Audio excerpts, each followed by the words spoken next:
Jadi antum berusaha hari-hari ini melakukan bekal. Antum atur.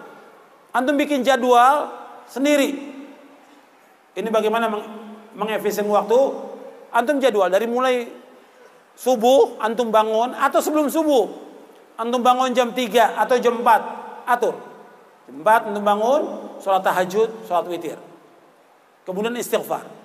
Minta ampun kepada Allah. Wabil asharihum yastaghfir. Waktu sahur mereka minta ampun kepada Allah. Kemudian sholat subuh berjamaah. Karena laki-laki wajib sholat berjamaah di masjid. Kemudian zikir pada subuh. Zikir pada sholat. Kemudian zikir pagi. Kalau bisa kita ada waktu lagi sampai syuruk. Kalau nggak bisa, pulang baca Quran sedikit. Berapa ayat baca Quran.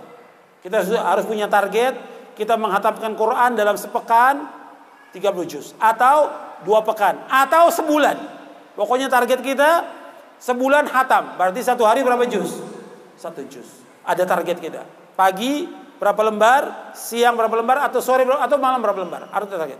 Kemudian setelah itu kita waktu makan, waktu mandi, kemudian kerja atau dagang atau sebagai penuntut ilmu, antum masuk ke sekolah, kelas. Itu apa yang kita baca? Yang di rumah ibu-ibu, apalagi setelah suaminya makan, sarapan, pergi, anak sekolah pergi, apa yang dilakukan di rumah? Ada buku yang bisa dibaca, ada bisa baca Al-Quran. Tinggal atur waktu. Kalau masih ada anak kecil, ya umumnya dia bermain, tinggal kita lihat permainan dia. Kalau dia tidur, kita bisa gunakan waktunya untuk baca. Baca bisa semuanya. Semua orang bisa, tergantung bisa ngatur waktu atau tidak. Jadi waktu pagi apa yang dikerjakan, waktu siang apa yang dikerjakan. Ketika kita masuk kelas, guru nggak ada, apa yang kita baca.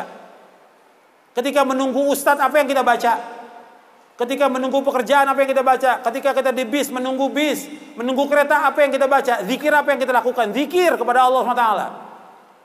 Waktu itu bisa kita atur. Kita yang ngatur waktu itu. Kemudian siang apa yang kita lakukan. Kemudian sore setelah sholat asar kita zikir pada sholat. Kemudian zikir sore kita baca.